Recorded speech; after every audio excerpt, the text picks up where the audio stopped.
ริงๆเนี่ยถ้าพูดเกี่ยวกับเรื่องของพรบชุมนุมเนี่ยจริงๆเนี่ยมันมีมาก่อนหน้านั้นแล้วเกี่ยวกับเรื่องของการที่จะเอา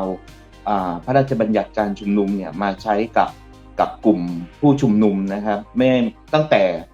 ตั้งแต่ตั้งถ้าถ้าถ้าเท้าไปเนี่ยก็ตั้งแต่ยุคชุมนุมยุค14ตุลายุคพฤษภาธมิฬจนมาแบบที่เห็นจริงๆจังๆที่เริ่มมีการจะเอาเรื่องของ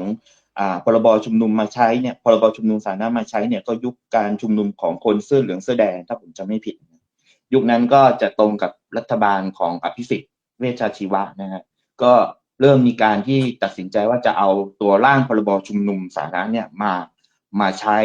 ก็คือตอนนั้นเนี่ยร่างเนี่ยก็จะเป็นร่างถ้าจำไม่ผิดจะเป็นร่างของสำนักตำรวจสำนักงานตำรวจแห่งชาตินะฮะแต่ว่าก็ไม่ได้เอามาซะก่อนนั้นก็เกิดการยุบสภาหรือวิกฤตทางการเมืองเกิดก่อนนะก็เป็นอันล้มเลิกไปแล้วก็สุดท้ายเนี่ยก็มาในยุคของพลเอกประยุทธ์นะฮะที่เป็นรัฐบาลยุคนั้นก็คือเอาตัวพรบชุมนุมเนี่ยกลับมาโดยผ่านกระบวนการพิจารณาตอนนั้นเนี่ยเรายังมีระบบเขาเรียกว่าระบบรัฐสภาที่ไม่ได้เป็นประชาธิปไตยพูดง่ายๆแต่ยุคนั้นเป็นพูดง่ายเป็นยุคคสช.นะเพราะฉะนั้นการผ่านกฎหมายร่างพวกนี้มันก็จะผ่านการพิจารณาของสภานิติบัญญัติแห่งชาติหรือสนช.